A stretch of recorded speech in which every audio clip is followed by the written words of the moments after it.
Fala galerinha, estamos na parte 2 da nossa aula, só que agora eu vou pegar aquela basezinha que a gente revisou de ácidos nucleicos e vou mostrar como a expressão gênica, aquele dogma da biologia, ocorre de maneira mais exata, certo? Mais especificada. Bom, nós falamos lá na nossa primeira parte que tem uma organela que é o ribossomo que vai pegar o RNA mensageiro com uma mensagem e vai traduzir essa mensagem. Essa mensagem é meio que o comando que vem lá do DNA, que está dentro do núcleo, certo? Bom, gente, para esse momento é importante que a gente entenda que existem três tipos de RNA. O mensageiro, que é formado lá no processo de transcrição. Vai existir o RNA ribossômico, né? Parte do ribossomo é formada por RNA. E nós temos também o RNA transportador, que já já vocês vão entender bem o que é que ele transporta e por que que ele tem esse nome.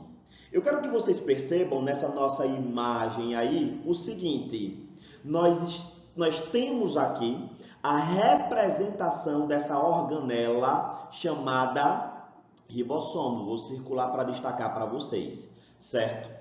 E percebam que dentro do ribossomo está passando a fitazinha de RNA mensageiro. O ribossomo vai pegando o material genético que está aí nessa fita de RNA mensageiro e vai traduzindo. De que maneira? Ele vai dando sinais para que os aminoácidos sejam trazidos. Mas quem é que vai trazer esse aminoácido? Quem é que vai transportar esse aminoácido? É justamente o RNA transportador, certo?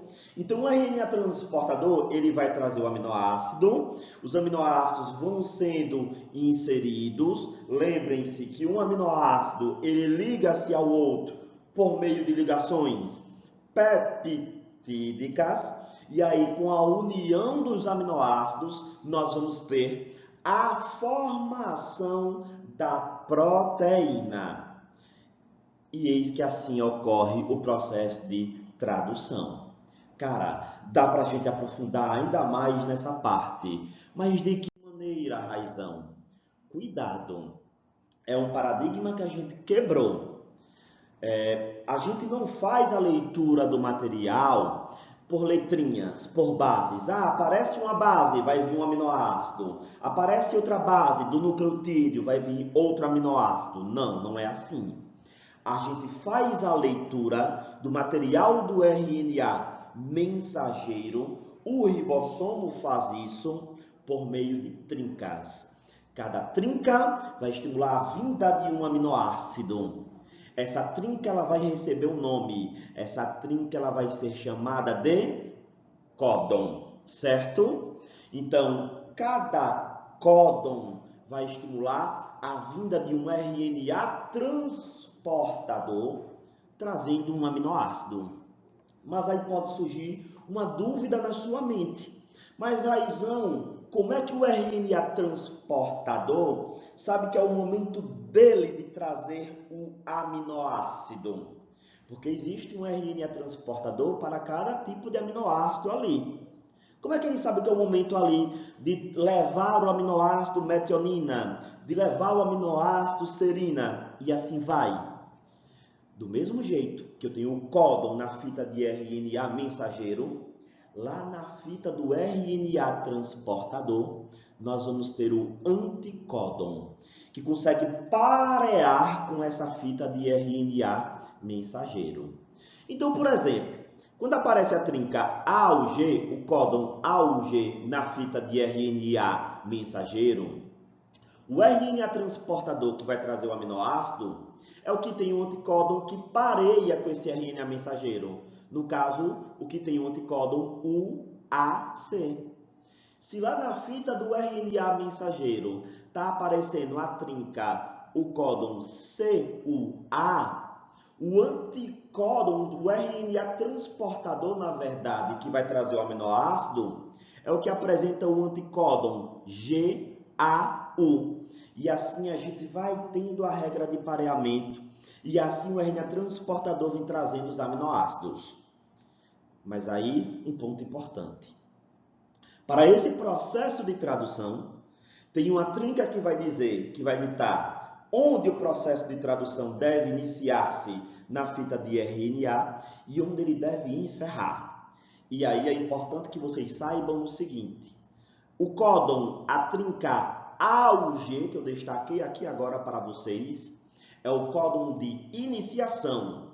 O códon a trinca AUG é o códon de iniciação, que vai ditar quando o processo de tradução deve iniciar. E se eu tenho o códon de iniciação, eu tenho o códon de parada. O códon, ou melhor dizendo, os códons de parada são UAG, UGA e o AA. Esses são os códons de parada.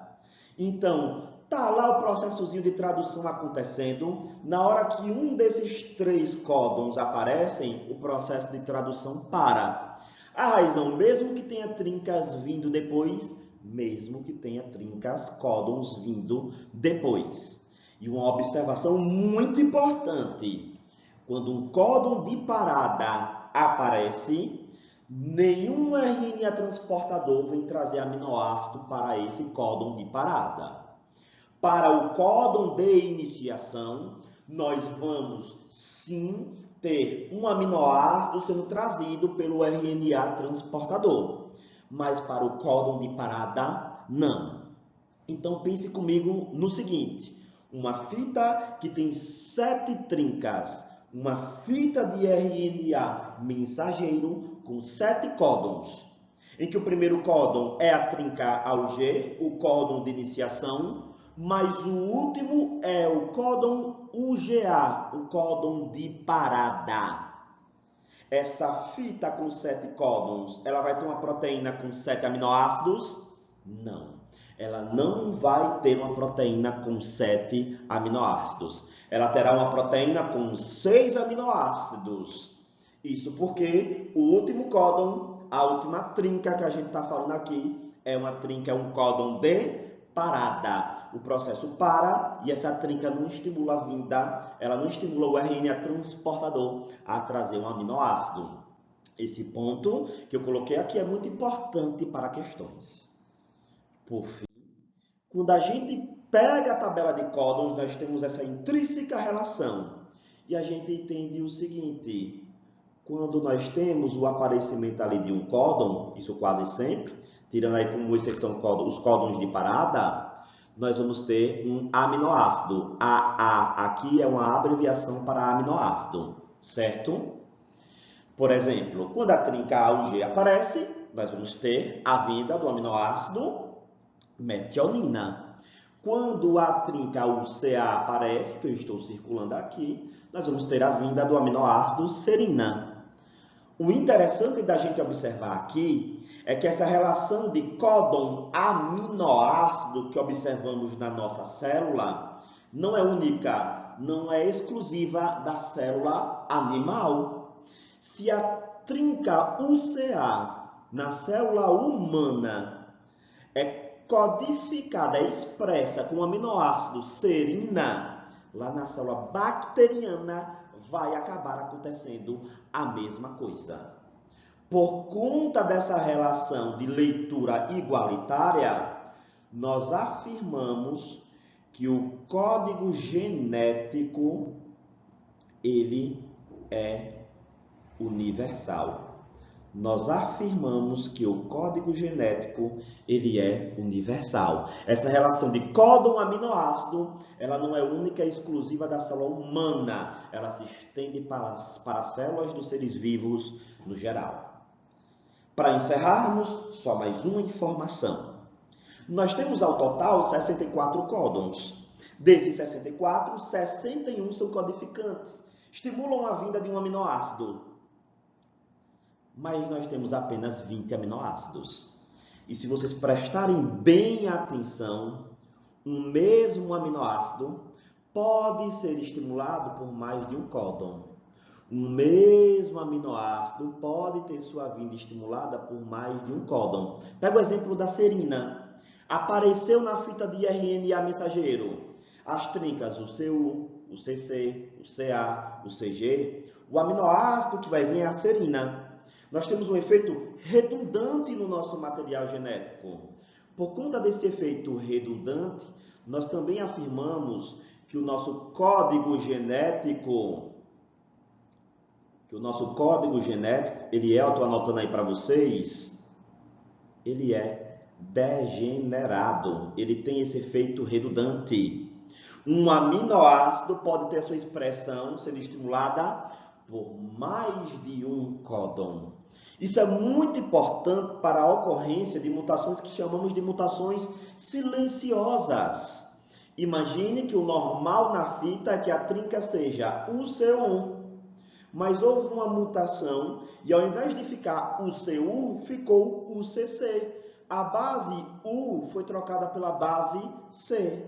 A mudança no material genético, a mutação aconteceu, mas ela vai se expressar. Eu vou ter uma alteração do aminoácido que iria compor a proteína? Não, vai continuar vindo a serina e a proteína vai permanecer normal.